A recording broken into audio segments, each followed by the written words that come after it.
Hey, all you amigos, this Friday, Paddington in Peru actually comes out on February 14th. Yes, that marks up Valentine's Day. So this is a perfect movie to see with your loved ones. And check this movie out because it is really a fun movie. But before I dig even more deeper into this review of mine, I want to dig back to where this movie first officially came to come out back in 2014. Okay, so what I'm going to even dig even farther back, because if you guys didn't know, Michael Bond is actually the author of this tale that came out back in 1958. It was originally called A Bear Called Paddington. And I gotta say, this story was a beloved classic and reached the world. And actually, there was a book series upon Paddington books as well, too. So moving on now into our first movie, when we actually got this for the first time back in 2014, we finally got to see this beloved Paddington movie come to life on the big screen. What to say, they did an awesome job. And everything about that first one was electrifying. It felt so fresh and new. It was glad to see the Hollywood industry actually create Paddington the Bear into a well-known story. And our well-known villain in our first movie, this as well too, was Nicole Kidman, who played that classic role of that explorer daughter. And that whole story, how that was developed in the first one. So I'm going to move on. The second movie, this as well too, we had Hugh Grant play the villainous characters as well too, because Paddington, if you guys got to remember, Paddington was after a book, not after a book. He wanted this book really bad because it was really colorful. It was one of those books that when you open it, it actually popped up and showed a little story to it.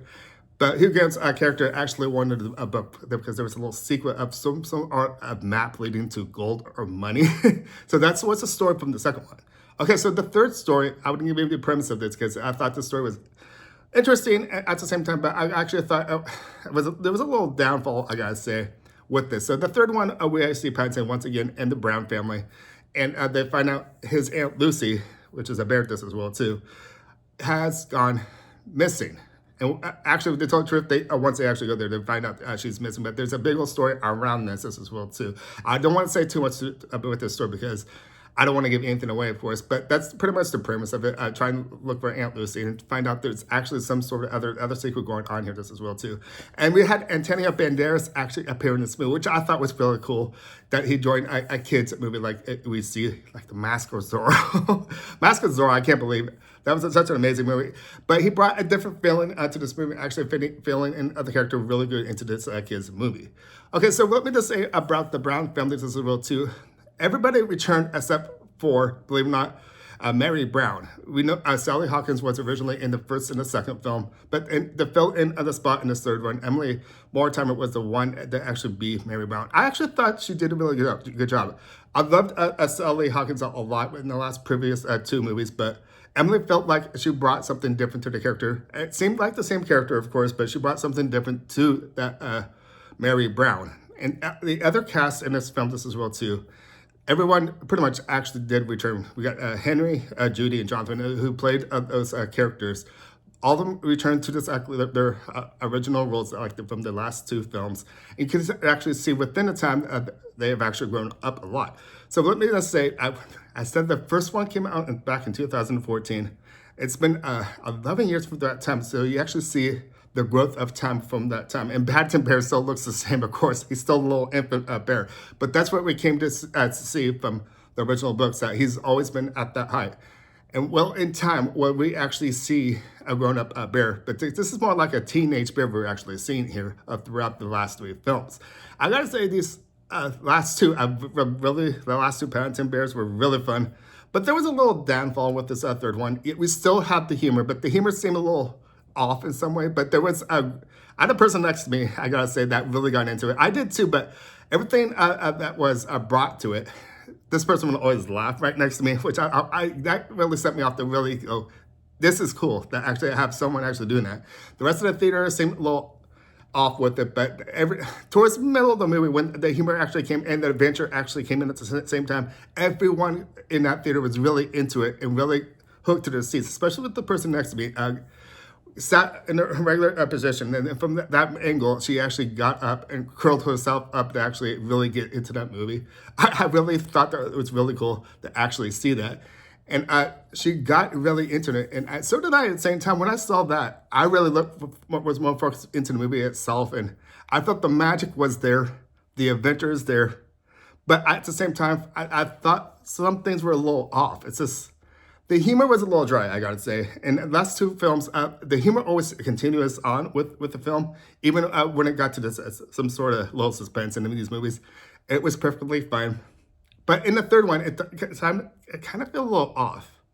And the way they actually develop in this third one too, I don't want to say too much about it because there's a little twist to this third one just as well too. I thought they brought a little too much to the story, being that the fact that it's actually a kids movie. But at the same time, they still make it fun. I can understand why they actually did what they did. But within the 11-year gap from the last one, I said 2017 was back when the second one came out. There's 11, what is it? 2007, 8 years of difference at the time. I'm actually surprised they didn't create this third one along with, because usually when these sequels come out, it's usually like 2 to 3 years in between each movie. And now this one is like 8 years apart, maybe actually really 7 years apart because between production and all that, making this film. But at the same time, I kind of felt like they should have stuck to that what I just said, 2 to 3 year gap time. And maybe Sally Hawkins would have filled in Mary Brown, that character. But I shouldn't really be saying that because Emily really pulled her character off playing Mary Brown. She did a really good job.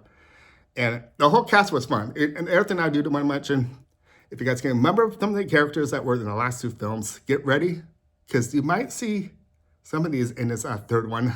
Leave that up to you guys to actually see that. And I also want to say, stay for the credits. There are a lot of post scenes in this movie, and it's just, at the same time, I was saying, oh my gosh, I can't believe that this happened. No, it's a kid's movie too. It's not a Marvel movie. It's a kid's movie at the Paddington series. It makes me wonder too if they will ever do a fourth movie, which is hard to tell. But at the same time, it's just the last two films, and we still have not seen what's going to happen with the third one coming out this Friday. I really think this is going to be a big success film, making this a big success trilogy for Paddington Bear. I cannot wait to see what's going to happen for the results of this weekend. But I can actually see a possibility of a fourth movie coming out in the next couple of years as well too. So for those guys who actually have seen this movie, leave your comments down below. Love to hear what you guys got to say. Other than that, I strongly do recommend this movie. Even though it's a little down from the last two films, the last two films were really classic, and I can't get away how much those movies were good. But there was a little withdrawal from this third one. But it was still good fun at the same time. So check out my grid over to the side and show you what I gave this movie. Other than that, I'm going to start wrapping things up because you can simply see my excitement with this film. It was still fun. The adventure was there. A bit of a different adventure from the previous two, but it was still fun. Antonio Banderas really brought his character well. I like Antonio Banderas as an actor. He's really good at what he does. And he just delivers his character really good. Hugh Grant, second. And Nicole Kidman, the first. All dynamite characters that actually have in these Paddington movies. So other than that, I can start wrapping things up saying, my name's Ryan. Thank you for watching. Make sure to give us a thumbs up, subscribe. Maybe I might see you at the movies next time. See you guys later. Bye.